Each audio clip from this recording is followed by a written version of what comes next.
again, we competed. We competed last night in a ridiculously hostile environment. We came out really strong. Obviously, Mike got in foul trouble. That definitely hurt us a little bit. But to be up at halftime, it was great. And then for whatever reason, second half started. We had some good opportunities to really extend the lead, and we didn't do that.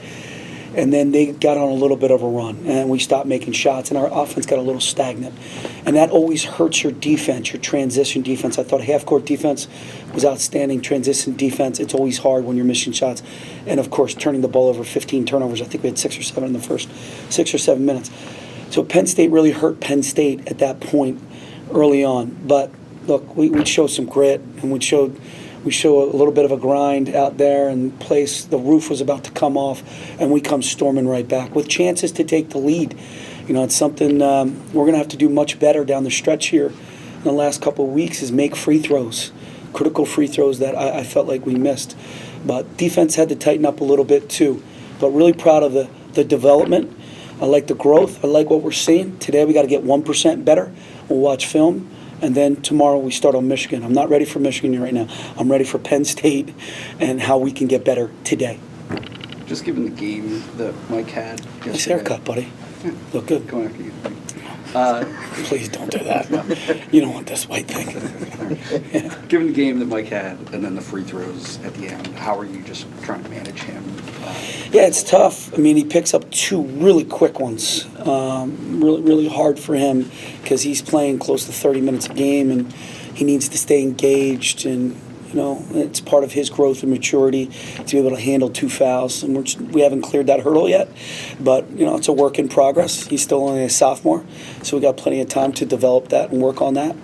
But I felt like it was necessary to have him back in the game because, first of all, he's earned the right in everything that he does. He comes up with a huge block at the possession prior. I think Tony gets a fantastic shot 4 or 5 feet from the basket, and Mike comes up with a big rebound, and that's why he's in the game, to do that. And I think if he had more reps and he was in there for 20-plus minutes, even 15-plus minutes, I think he makes both. But because he was sitting, it was a little, cold at that point. It's understandable he misses 1 out of 2. He's lost his cool a couple times.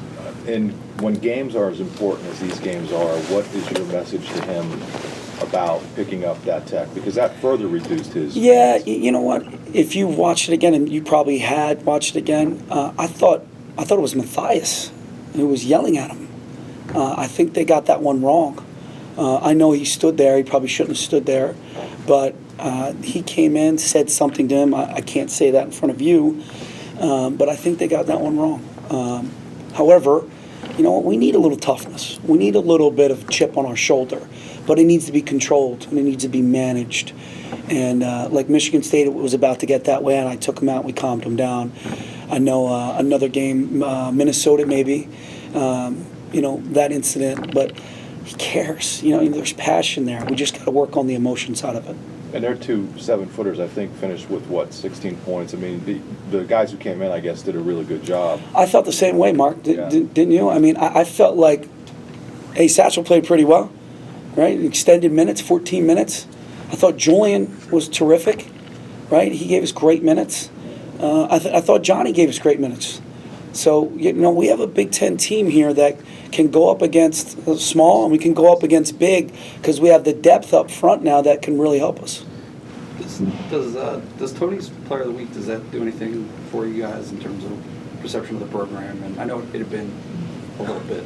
Yeah, I think it's great for Tony, but I think it's great for his teammates too. I don't think it's just an individual award. I think it's a team award. It's a program award. I think everybody has a lot to do with that.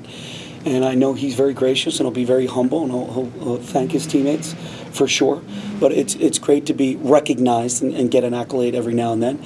But I'm sure he would rather give up that honor to beat Purdue last night or give up that honor to beat Michigan on Wednesday. That's just the type of kid he is. He really, really loves this program and he cares a lot. And that was very noticeable last night. How about receiving votes in the top 25 now? Does it mean anything to you? No. But it's nice. It's good for you, and it's good for the fans, and it's good for the players' families, and it's good for the students. What was it? How many votes did you get? 6. That's wonderful. It's terrific. When's the last time we had that? 2014-15, we had 5 in Had 5. week 8. Yeah. So, I mean, I'd rather get votes now than in November. So we're headed in the right direction. We just got to keep getting better.